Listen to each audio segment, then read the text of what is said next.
اعوذ باللہ من الشیطان الرجیم بسم اللہ الرحمن الرحیم۔ کیا حال ہے اسٹوڈنٹس، کیسے ہیں آپ لوگ؟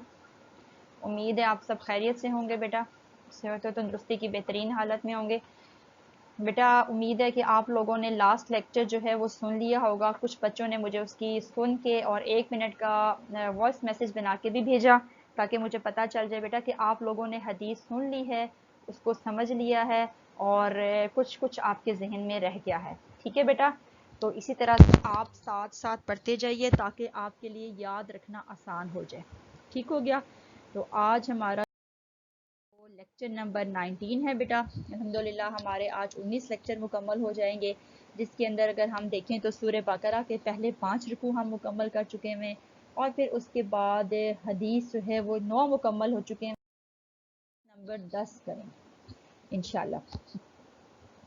ٹھیک ہو گیا بیٹا؟ حدیث نمبر 10 جو ہے وہ آج ہم مکمل کریں گے۔ چھوٹی چھوٹی حدیثیں ہیں، آپ کے سلیبس میں کل 42 حدیث شامل ہیں۔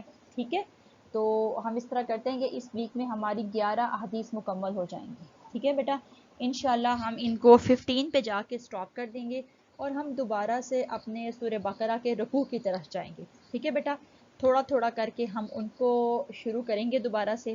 ٹھیک ہے، اور اس کے بعد انشاءاللہ میں آپ کا ایک ٹیسٹ بھی رکھوں گی۔ ٹھیک ہے بیٹا، تو چلتے ہیں اپنی حدیث نمبر، اس میں کیا موضوع ہے۔ ٹھیک ہے، حدیث کا سلسلہ ہم شروع کریں گے اور یہ درس حدیث کے نام سے چل رہا ہے۔ ٹھیک ہے بیٹا، آج کے اعتبار سے بہت زیادہ اہمیت کی حامل، ٹھیک ہے، رزق حلال کی اہمیت و فضیلت، حلال اور حرام کیا ہے، آج ہم یہ پڑھیں گے۔ ٹھیک ہے بیٹا، اور نبی صلی اللہ علیہ وآلہ وسلم نے اس حوالے سے کیا فرمایا، آیات بھی بے شمار قرآن مجید کی موجود ہیں حلال رزق کے اوپر، حلال کھانے کے اوپر، حلال معاملات کے اوپر۔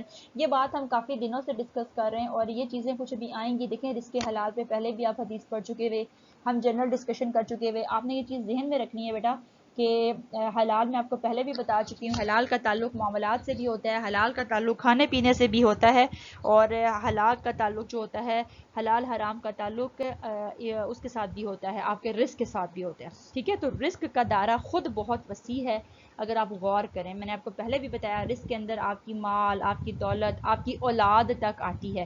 یہ سب کس زمرے میں شمار ہوتے ہیں؟ یہ سب رزق کے زمرے میں شمار ہوتے ہیں۔ ٹھیک ہے، تو آج جو ہم حدیث پڑھیں گے اس کا بنیادی طور پہ موضوع یہی حلال حرام ہے یا رزق حلال ہے۔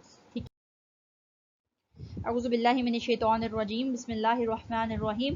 ان ابو ہریرہ رضی اللہ عنہ، حضرت ابو ہریرہ رضی اللہ عنہ سے روایت ہے،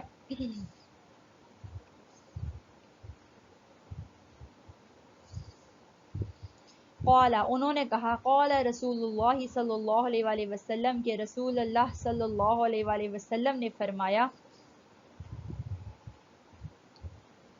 ان اللہ تعالی طیب، بے شک اللہ تعالی طیب پاک ہے، لا یقبل، وہ نہیں قبول کرتا، اللہ سوائے مگر یہ کہ طیبا، جو پاک چیز ہو۔ ٹھیک ہے، ابو ہریرہ، پچھلی حدیث بھی غالباً ہم نے ابو ہریرہ رضی اللہ عنہ، عبد الرحمن بن صخر رضی اللہ عنہ جس حدیث کے راوی تھے ہم نے وہی پڑھی تھی، اور اس حدیث کے راوی بھی ابو ہریرہ رضی اللہ عنہ، ابو ہریرہ عبد الرحمن بن صخر رضی اللہ عنہ۔ وہ کیا فرماتے ہیں کہ میں نے رسول اللہ صلی اللہ علیہ وآلہ وسلم کو فرماتے سنا، ان اللہ طیب، بے شک اللہ تعالیٰ پاک ہے، لا یقبل الا طیبا، اور وہ پاک چیز کے سوا کسی کو قبول نہیں کرتا، وَإِنَّ اللَّهَ تعالی، اور بے شک اللہ تعالیٰ نے، امر المؤمنین، بے شک مومنین کو حکم دیا، بما، اس کا، امرا، جو حکم دیا، بھی، جس کا، المرسلین، اپنے رسولوں کو، بے شک اللہ تعالیٰ نے ایمان والوں کو اسی بات کا حکم دیا جس کا حکم اس نے اپنے مرسلین یعنی رسولوں کو دیا۔ فقال، پس اس نے فرمایا، یا ایھا الرسول، اے رسولو، یعنی اب یہاں بتایا جا رہا ہے کہ اس نے اپنے رسولوں سے کیا فرمایا۔ پہلے بات آ رہی ہے کہ بے شک اللہ تعالیٰ نے مومنین کو بھی اسی بات کا حکم دیا جس کا حکم اس نے اپنے رسولوں کو دیا۔ اب رسولوں کو کیا حکم دیا، یا ایھا الرسول کلوا من طیبات واعملوا صالحا، یا یہ رسول، اے رسولو، اے پیغمبرو، کلو، تم کھاؤ، من الطیبات، پاک چیزوں میں سے، واعملوا، اور عمل کرو، صالحا، اچھے اعمال۔ ٹھیک ہے، اللہ تعالیٰ کیا فرماتے ہیں کہ تم پاکیزہ چیزیں کھاؤ، اے رسولو، اے پیغمبرو، تم پاکیزہ چیزیں کھاؤ اور نیک کام کیا کرو۔ ٹھیک ہے، اللہ تعالیٰ جب آپ نے چیز کھا لی تو آپ سے ڈیمانڈ کیا کر رہے ہیں، نیک اعمال کرنے۔ وقال تعالیٰ، یہ وہی بات فرمائی جا رہی ہے، اس حدیث کو اس ٹکڑے کے ساتھ جوڑیے کہ بے شک اللہ تعالیٰ نے مومنین کو اسی بات کا حکم دیا جس کا اس نے اپنے رسولوں کو دیا۔ گویا اگر رسولوں کا یہ حکم ہے کہ پاک رزق کھاؤ اور نیک مال کرو تو مومنین کے لیے بھی یہی حکم ہے. وقال تعالی اور رسول اللہ وقال تعالی اور اللہ تعالیٰ نے فرمایا یا ایھا الذین آمنوا اے ایمان والو. یہ بھی ایک آیت آ رہی ہے کلو تم کھاؤ من طیبات پاک میں سے ما رزقناکم جو رزق ہم نے تمہیں دیا. اللہ تعالیٰ وقال تعالیٰ نبی صلی اللہ علیہ وسلم کیا فرما رہے ہیں کہ اللہ نے فرمایا اے ایمان والو تم اس پاکیزہ رزق میں سے کھاؤ جو ہم نے تم کو دیا, اس میں سے کھاؤ جو پاک رزق ہم نے تم کو دیا. ثم پھر بیٹا پھر ذکر رجلا ایک شخص کا ذکر کیا, کس نے؟ نبی کریم صلی اللہ علیہ وآلہ وسلم نے. ثم ذکر رجلا پھر ایک شخص کا آپ نے ذکر فرمایا یطیل السفر یطیل السفر سفر وہ لمبا سفر کر کے آیا, اشعث بکھرے بالوں والا ہے, اخبرا غبار آلود ہے, یا مدو وہ پھیلاتا ہے یدیہ اپنے ہاتھ کو الی السماء آسمان کی طرف. پھر جب یہ دو آیتیں نبی صلی اللہ علیہ وسلم نے پڑھ لی, ایک آیت تو ہوگی کہ تم اے رسولو پاکیزہ رزق کھاؤ جو ہم نے تمہیں دیا, اور اس سے پہلے کیا آیا تم رزق کھاؤ پاک رزق کھاؤ اور نیک اعمال کرو. اس کے بعد نبی صلی اللہ علیہ وسلم نے ایک شخص کا ذکر کیا جو لمبا سفر کر کے آیا, اس کے بال بکھرے ہوئے ہیں, اس کا چہرہ غبار آلود ہے, اور وہ اپنے ہاتھ کو آسمان کی طرف اٹھاتا ہے یعنی دعا کرتا ہے یا ربی اے میرے رب اے رب. ومطعمہ حرام جبکہ اس کا معاملہ کیا ہے؟ ومطعمہ حرام اس کا کھانا حرام ہے, ومشربہ اور اس کا پینا حرام ہے, وملبسہ اور اس کا پہننا حرام ہے, وغذیہ اور جو اس کی غذا ہے بالحرامی حرام سے ہے. فَأَنَّا پس کیسے یستجاب قبول ہو سکتی ہے لذالک اس کے لیے, یعنی پھر اس کے لیے دعا کیسے قبول ہو سکتی ہے؟ رواہ مسلم اس کو مسلم نے روایت کیا. اس حدیث کو کس نے ذکر کیا ہے اپنی کتاب میں؟ امام مسلم رضی اللہ عنہ نے روایت کیا ہے. ٹھیک ہے بیٹا, کیا بیان کیا جا رہا ہے؟ نبی صلی اللہ علیہ وسلم نے پھر ایک شخص کا ذکر کیا کہ جس کے بال جو ہیں وہ بکھرے ہوئے ہیں, چہرہ غبار آلود ہے, اور وہ اپنے ہاتھ کو آسمان کی طرف اٹھا کے دعا کرتا ہے یا رب یا رب, یعنی دعائیں تو وہ خوب کر رہا ہے لیکن اس کا معاملہ کیا ہے کہ اس کا کھانا حرام ہے, اس کا پینا حرام ہے, اس کا پہننا حرام ہے, اور جو غذا اس نے کھائی وہ بھی حرام ہے, اس کی پرورش یعنی حرام مال سے ہی. فَأَنَّ يُسْتَجَابُ لِذَلِكَ پھر ایسے شخص کے لیے دعا کیوں کر قبول ہو سکتی ہے؟ ایسے شخص کی دعا کیسے قبول ہو سکتی ہے؟ یہاں پر نبی صلی اللہ علیہ وسلم کیا فرما رہے ہیں کہ اللہ تعالیٰ نے مومنین کو اسی بات کا حکم دیا جس بات کا اس نے اپنے رسولوں کو دیا, اور اس نے کس بات کا حکم دیا کہ حلال رزق کھانا ہے. پہلی جو بات آ رہی ہے ان اللہ طیب لا یقبل الا طیبا, کہ بے شک اللہ تعالیٰ پاک چیز ہے, پاک چیز کو پسند فرماتا ہے اور قبول کرتا ہے. لا یقبل وہ قبول ہی نہیں کرتا جو چیز پاک نہیں ہوتی. ٹھیک ہے, تو آپ نے اگر صدقہ و خیرات بھی کرنا ہے, کسی کی مدد بھی کرنی ہے, تو اپنے پاک صاف مطہر مال میں سے کرنی ہے جو بالکل پاک صاف ہوتا ہے. ٹھیک ہے, اللہ تعالیٰ خود چونکہ پاک ہے اس لیے وہ ناپاک کو قبول نہیں کرتا, وہ اس چیز کو قبول کرتا ہے جو پاک ہوتی ہے, جو صاف ستھری ہوتی ہے, جس کا ذریعہ حلال ہوتا ہے. اس کے برعکس جو عیب والی ہوتی ہے, جو نقص والی ہوتی ہے, جو برائی کے ذریعے گٹھی کی جاتی ہے, اللہ اس کو قبول نہیں فرماتا. ٹھیک ہے, اللہ تعالیٰ ہمارے اعمال میں سے بھی ان کو قبول کرتا ہے جو حلال اعمال ہوتے ہیں, انہی چیزوں کو پسند کرتا ہے, انہی صدقہ و خیرات کو پسند کرتا ہے, اسی رزق کو پسند کرتا ہے. ٹھیک ہے, اب آپ دیکھیں کہ حلال اور حرام کا دائرہ ہم پہلے بھی بات کر چکے, بہت وسیع ہے. اللہ تعالیٰ نے جو چیزیں پیدا کی, جیسے آپ دیکھیں اللہ تعالیٰ نے ہمارے لیے بے شمار قسم کے کھانے بنائے, بے شمار قسم کے مشروبات بنائے, بے شمار قسم کے اناج اگائے, گوشت ہے, فروٹ ہے, سبزیاں ہیں, اور وہ ہر چیز کی لذت, ہر چیز کا ذائقہ, اور وہ کتنی شیریں ہوتی ہے. ٹھیک ہے, اور بہترین اور مفید ہوتی ہے. لیکن کیا ہے بیٹا, لیکن بات کیا ہے, لیکن بات کیا بیان ہو رہی ہے بیٹا کہ یہ کہا بات جو بیان ہو رہی ہے بیٹا وہ یہ آ رہی ہے کہ آپ کی وہ چیز جس ذریعے سے حاصل ہو وہ ذریعہ بھی حلال ہونا چاہیے. ٹھیک ہو گیا, آپ کو بات سمجھ آئی بیٹا کہ جس ذریعے سے وہ چیز آپ تک پہنچی ہے اس کو بھی حلال ہونا چاہیے. ٹھیک, اس سے مراد کیا ہے کہ بے شک پھل اللہ تعالیٰ نے حلال قرار دیے ہیں, بے شک اللہ تعالیٰ نے فروٹ, سبزیاں, یہ سب چیزیں جو ہیں وہ مزیدار بنائی ہیں, ہمارے لیے بنائی ہیں. ٹھیک ہے, لیکن اگر اس کا سورس حلال نہیں ہوتا تو ان کا کوئی فائدہ نہیں ہے, وہ کتنی مفید کیوں نہ ہو, اگر ذریعہ درست نہیں ہوگا تو پھر وہ حرام کے درجے میں آ جائیں. ٹھیک ہے, اب اگر آپ دیکھیے تو حدیث کے اگر آخری حصے کو دیکھیے تو وہ دیکھیں یہاں بیان ہو رہا ہے, وہ یہاں کیا بیان ہو رہا ہے اور کیسے بیان ہو رہا ہے. نبی صلی اللہ علیہ وسلم نے یہی فرمایا نا کہ اللہ تعالیٰ نے انبیاء کو جس بات کا حکم دیا اس کو اسی نے اپنے رسولوں کو دیا, یعنی وہ بھی نیک حلال رزق میں سے کھائیں اور پھر نیک اعمال کریں. اعمال نیک یہی ہے نا کہ آپ رزق کو کمانے کے لیے بھی حلال ذریعہ اختیار کریں.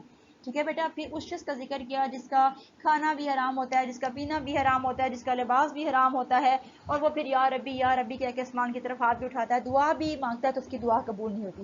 آپ جانتے ہیں نا دعا کی قبولیت کے لیے کچھ شرائط ہیں, اور وہ شرائط کیا ہیں؟ نبی صلی اللہ علیہ وسلم کی حدیث میں آئی ہیں کہ 3 لوگوں کی دعا کی قبولیت کی 3 شرائط ہوتی ہیں. ایک شرط تو یہ ہوتی ہے کہ وہ خلوص دل کے ساتھ مانگی جائے, اخلاص کے ساتھ مانگی جائے. دوسرا, اس یقین کے ساتھ مانگی جائے کہ اللہ ضرور اپنی بارگاہ میں قبول کریں گے.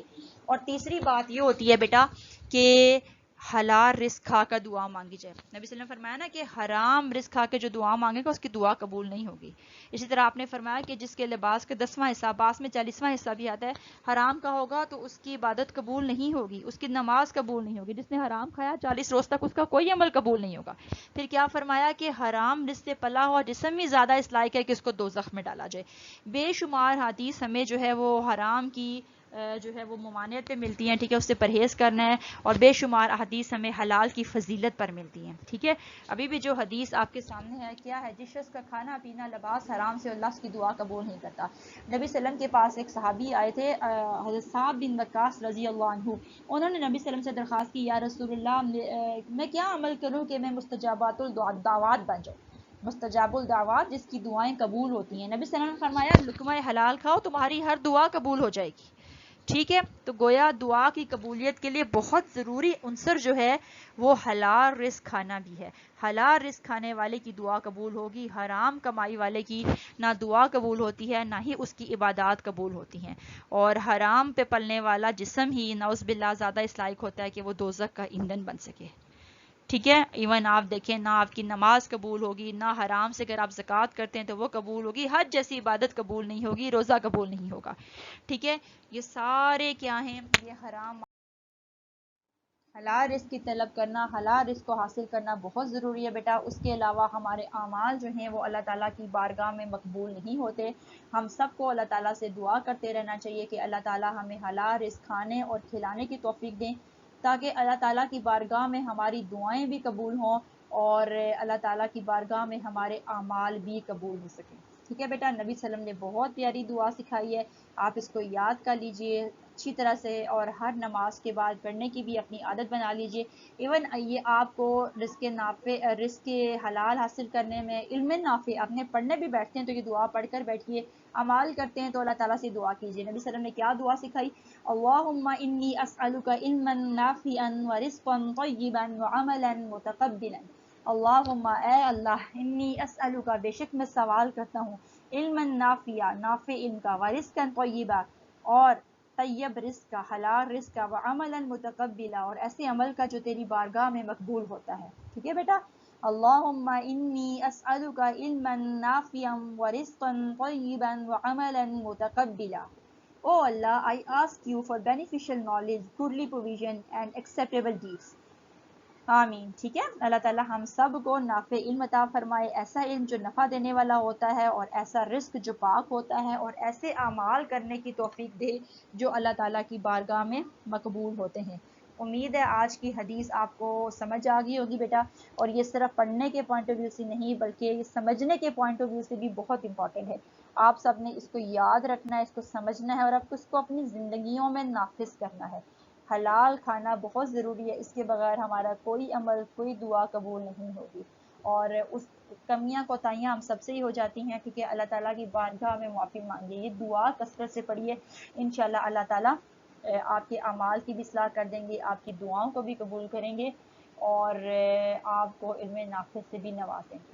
ٹھیک ہے, مستجاب الدعوات بننے کے لیے ایسے لوگ جن کی دعائیں قبول ہوتی ہیں, حلال کھانا شرط ہے. اس شرط کو پورے نہیں کریں گے تو جتنی مرضی عبادات انجام دے دی جائیں بیٹا, ہماری دعائیں قبول نہیں ہوں گی. ٹھیک ہے, اللہ تعالیٰ ہم سب کو علم نافع عطا فرمائیں, حلال رزق عطا فرمائیں, اور ایسے عمل جو اللہ کی بارگاہ میں قبول ہوتے ہیں. ٹھیک ہے بیٹا, فی امان اللہ. اللہ حافظ. السلام علیکم ورحمۃ اللہ.